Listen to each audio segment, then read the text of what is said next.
The body of a North Carolina teenager was found in a Florida retention pond just off of a major interstate, more than a week after sending an alarming text that read, "Mom, help." Family members confirmed that Giovanni Pelletier was dead. The mystery surrounding his disappearance and death, it is only deepening, and we are diving into everything we know right now with one of the people who was on the ground looking for this teen. Welcome to Sidebar, presented by Law&Crime. I'm Jesse Weber.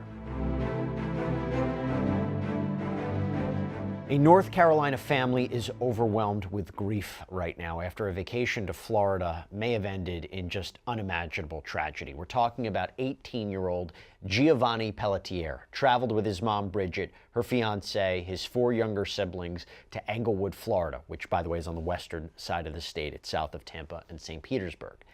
During this trip, Giovanni was supposed to meet up with some of his cousins as part of this effort to reconnect with his dad's side of the family.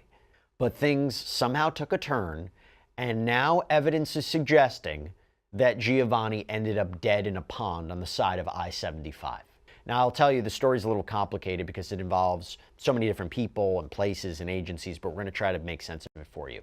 So Giovanni and his family are from Raleigh, North Carolina, and he was reported missing in Charlotte County, Florida, and was supposed to be going to see some of his family in Brevard County, which is a few hours away, but his remains, or his apparent remains, were found in Manatee County. So I'm going to lay this whole timeline out for you.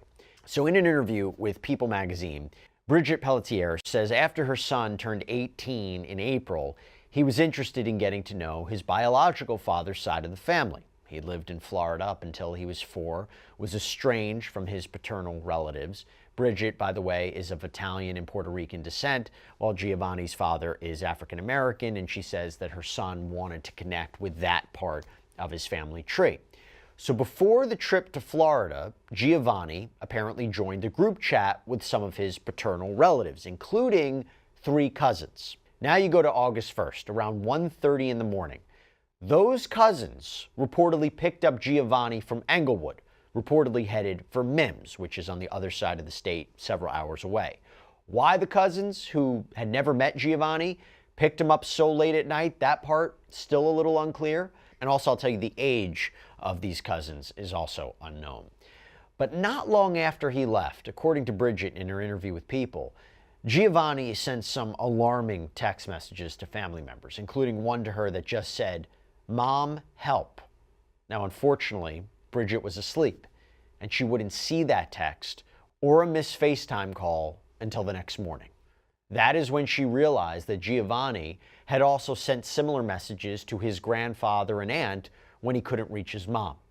Now, Bridget told People magazine that she also had a missed call from one of the cousins and received a voicemail from Giovanni's paternal grandfather saying there had been some kind of, quote, altercation, and that the cousins had apparently left Giovanni on the side of the road in Bradenton. This is about an hour away from where the family had been vacationing. Now, Bridget says that she used the GPS on Giovanni's cell phone to try to find him, but only found his backpack with his phone inside.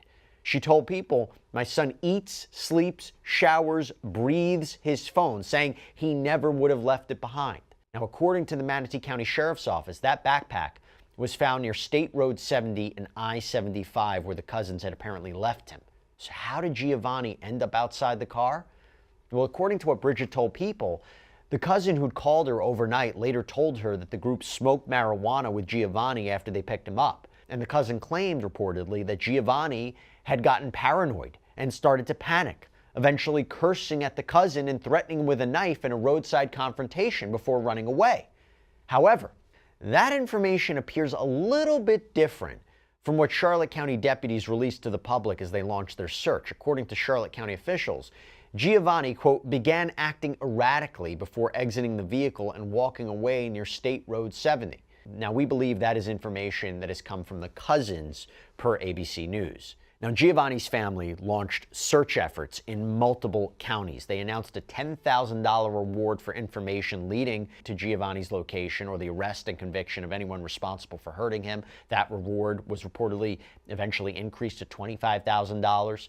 Now, according to multiple social media posts by family members, Giovanni's relatives on his father's side did not help with any searches. We couldn't confirm that, but that seems to be what we're seeing on social media. Brevard County Sheriff Wayne Ivey spoke at a news conference on Friday before Giovanni's body had apparently been found to give an update on how his agency had been involved in this investigation. And he also addressed some misinformation that had been floating around online. Our agency has been involved. We were reached out for by the Charlotte County Sheriff's Office, asked to go interview the three young men that were over in their county that had picked Giovanni up. We sent, when they first called, it was August 1st. And our deputies went out, talked to one of the individuals, conveyed back to Charlotte County what information they had developed. The following day, information started to spread on social media, misinformation, I should say. A lot of it was spread on social media, and Charlotte County asked us to go out and check on a car that had, according to what was being said on social media, had been part of this. The car was at a salvage yard. Our team went out, and the car was not part of this. It had completely no connection to this.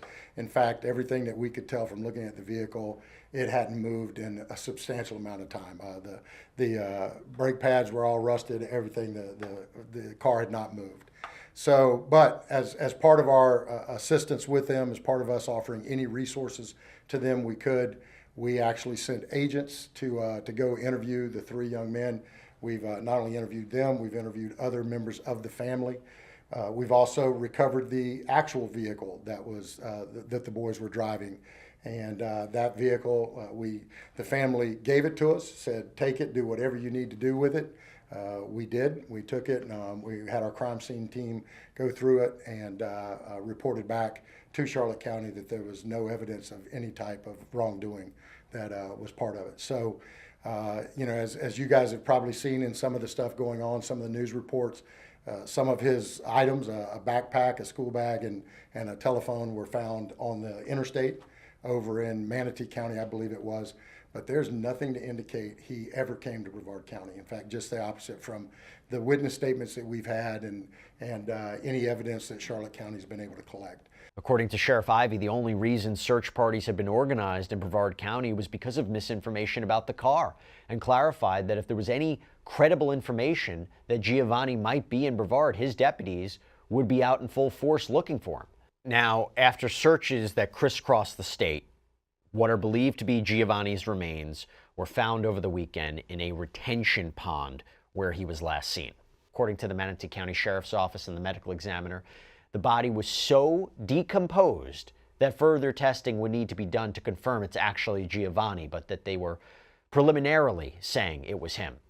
In a statement posted by WTSP, the Sheriff's Office said, according to the ME, no foul play or trauma was found during the autopsy. The cause and manner of death are pending toxicology and further investigation. Detectives believe the body had been in the pond for multiple days before floating to the surface. Prior searches of the area by law enforcement and volunteer search teams did not yield any signs of Giovanni Pelletier. At approximately 3:15 p.m. on August 8th, 2025, a family member was conducting a search when they saw what appeared to be a body partially submerged at the edge of the pond and notified deputies. However, there have been social media posts indicating that the official reporting hasn't been 100% accurate. In a heartbreaking Facebook post, his mom, Bridget, wrote, "The police didn't find my baby, the investigators didn't find my baby, the dogs didn't, the helicopters didn't. Stop spreading lies. You have no idea. We found my baby, and I will never, ever be the same." Bridget has started a GoFundMe page to raise money for search efforts, but updated it with the tragic news of Giovanni's death. It says, "My son was recently found after a desperate search by our family alone, and we are still facing an active investigation into his death. I am living every parent's worst nightmare, trying to find the strength to give him the goodbye he deserves. Any funds raised now will provide crucial support to cover funeral, medical, and legal costs as we struggle to honor his memory through this unimaginable heartbreak."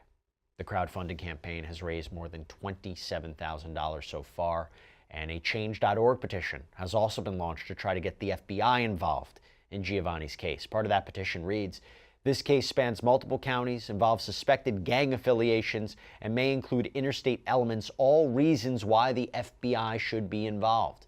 Without proper investigation, key evidence may be lost forever, and those responsible may never be held accountable. Allowing misinformation and investigative gaps to stand sets a dangerous precedent for every missing person case in Florida and beyond. All right, so to get some more insight into this investigation, I want to bring on somebody who is actually a part of this, a part of the search. I want to welcome on Billy Lane to the show. He's a private criminal defense investigator, founding member of the We Are the Essentials. It's a group of former law enforcement officers, military service members who use their skills to try to locate missing people. You do great work. Thank you so much for coming on and taking the time. How did you get involved in Giovanni's search? Thanks for having us. So we have a big social media platform with our local nonprofit in Tampa Bay. And typically what will happen is when a case of this magnitude sort of develops, a lot of our followers will tag us in the social media posts. And through that, we're able to reach out to the family, and through mutual contacts, we typically establish an open line of communication, which we did in this case. For this case, what what aspects of the search did you help with? Did you get involved with? Was it ground searches, air support, dogs?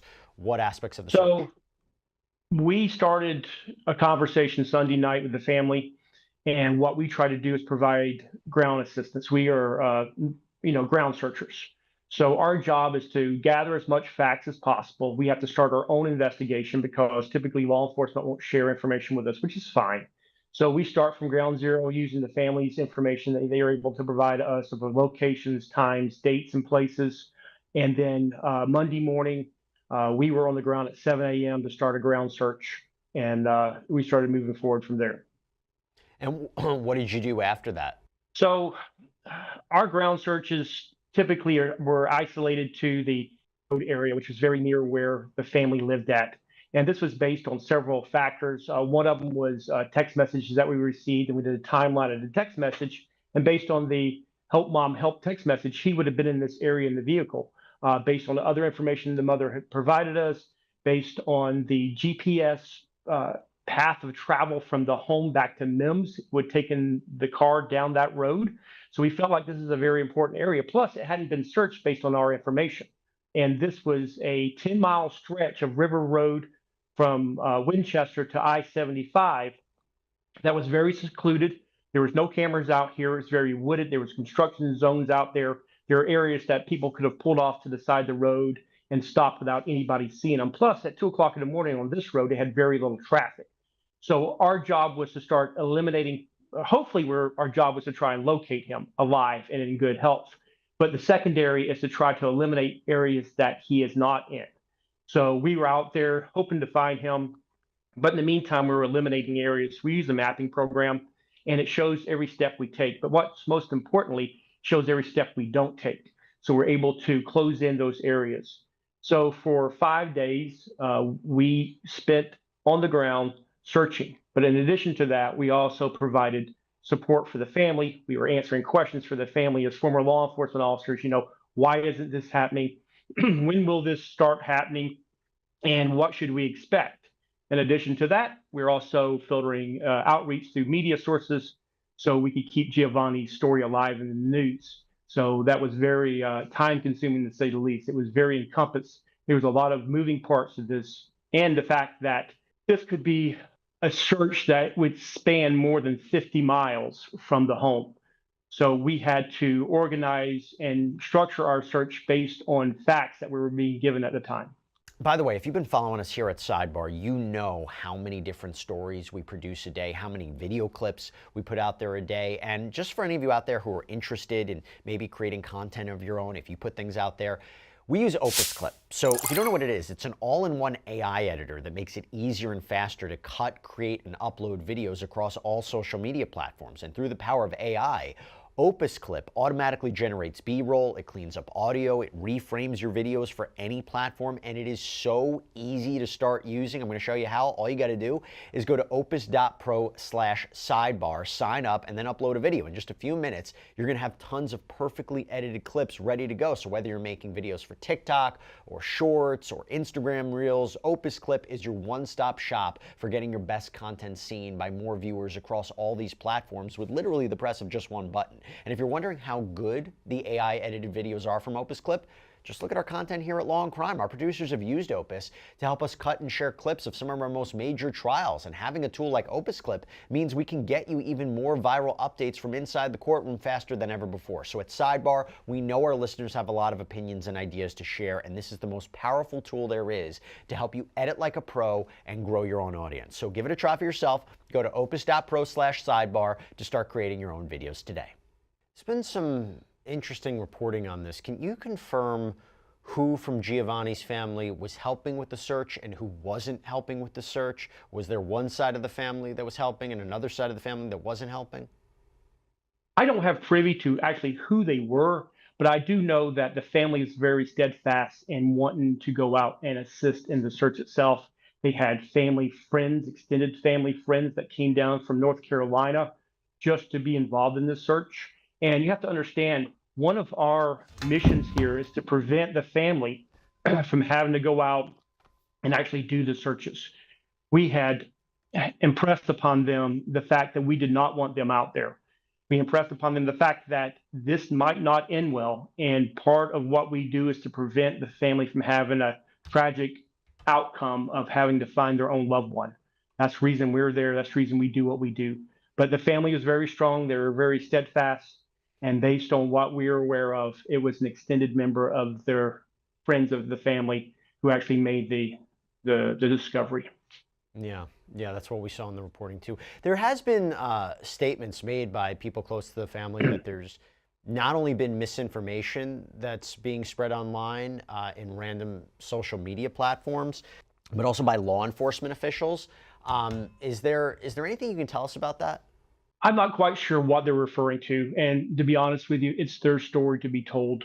So I tried to let the family speak on behalf of the family. I will tell you that during the course of what we were doing, there was times that we were given information that we don't feel was accurate, maybe because of the scenario or the situation at the time. And I believe that we were also given information, or we're not giving information that could have changed the outcome of this, not maybe in a positive manner, but at least in a manner where we would have been able to try to do the recovery without having to involve the family. So there's a lot of moving parts when it comes to a search of this magnitude. There's a lot of emotions involved in these type of searches, and law enforcement's involved. Sometimes law enforcement loves us, and sometimes they see us as a challenge because we're out there trying to find people. We're trying to make closure in these cases. And honestly, I wish we could work together more with law enforcement, because to be honest with you, our goal is the same. It's to find him and bring him home, either in good health or to be able to have the family to lay him to rest. And that's our only mission that we have out here, besides trying to support the family during these trying times. And now they have found these human remains. What is the next stage of this investigation, and how will you and your organization be a part of it?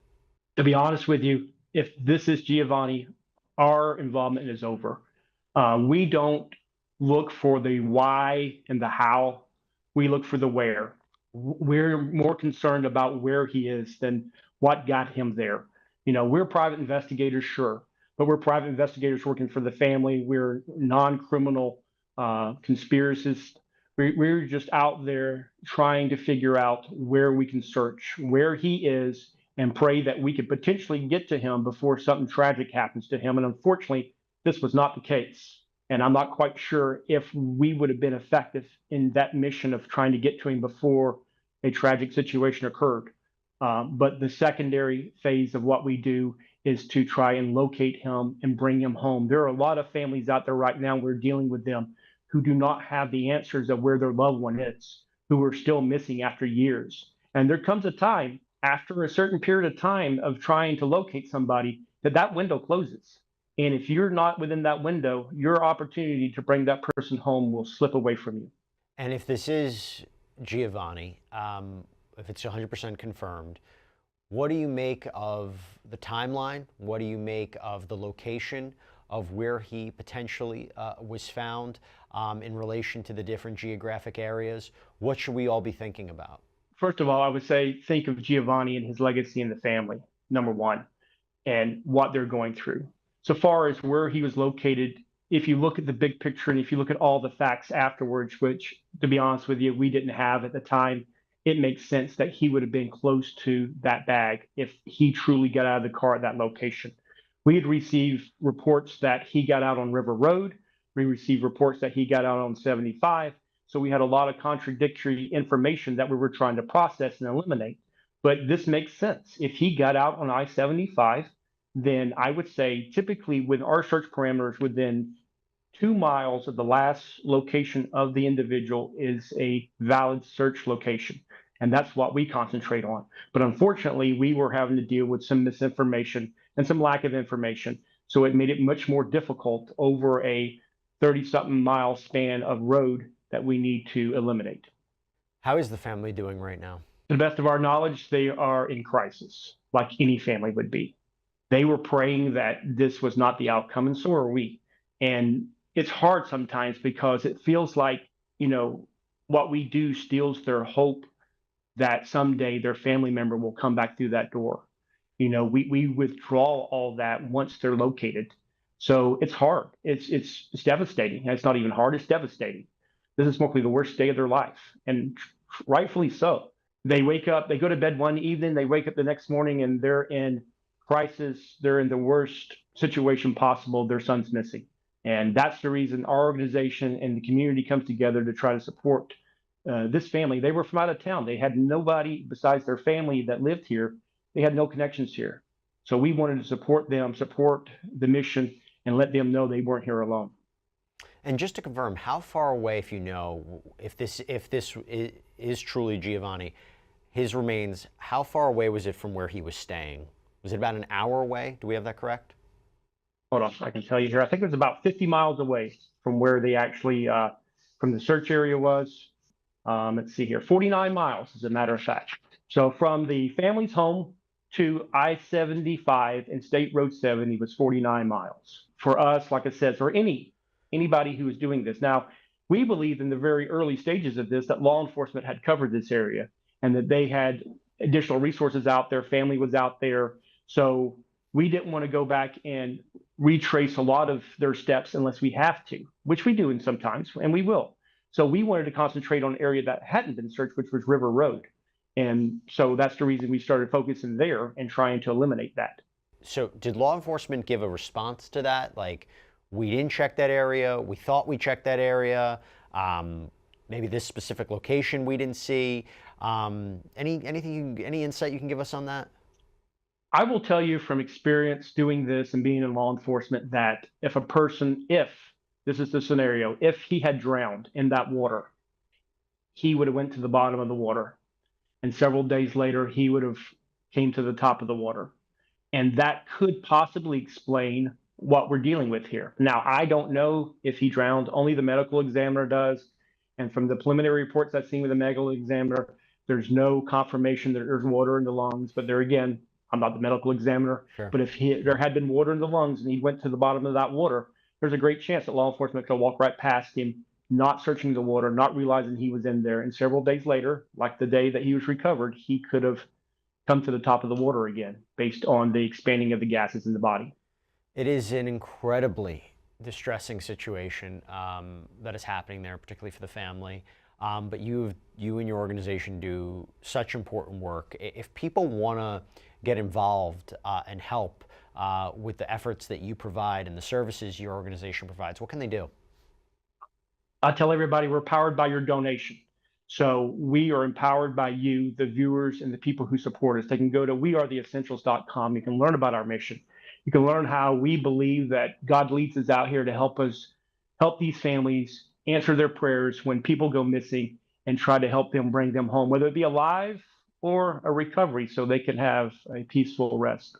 So thank you so much for giving us an opportunity to speak today and to tell the story not only of Giovanni, but the legacy of others that we've located and that we will continue to fight to help. No, it's our pleasure to be able to speak to you about this, Billy. Thank you so much, Billy Lane. Again, this is such an important group. We Are the Essentials. Hope everybody can go check them out. Thank you again. God bless. Thank you. All right, everybody. So before we wrap things up, I want to let you know that tonight, tomorrow, Wednesday, Thursday, all this week pretty much, I'm going to be hosting Cuomo on News Nation at 8 p.m. Eastern Time. And one of the things that I'm going to be doing, the plan is, and I'm going to put this up on social media with the number, is we want to take viewers' calls. So if you have questions about any of the cases that we've been covering here on Sidebar, you want to come on, talk about it, we would love to have that. I would love to talk to you guys again. So I'm filling in, hosting Cuomo, 4 days this week, 8 p.m. Eastern. Hope you can call and check my social media. I'll make sure to put up that number. Thanks so much, guys. That's all we have for you right now here on Sidebar. Thank you so much for joining us. And as always, please subscribe on YouTube, Apple Podcasts, Spotify, wherever you should get your podcasts. I'm Jesse Weber. I'll speak to you next time.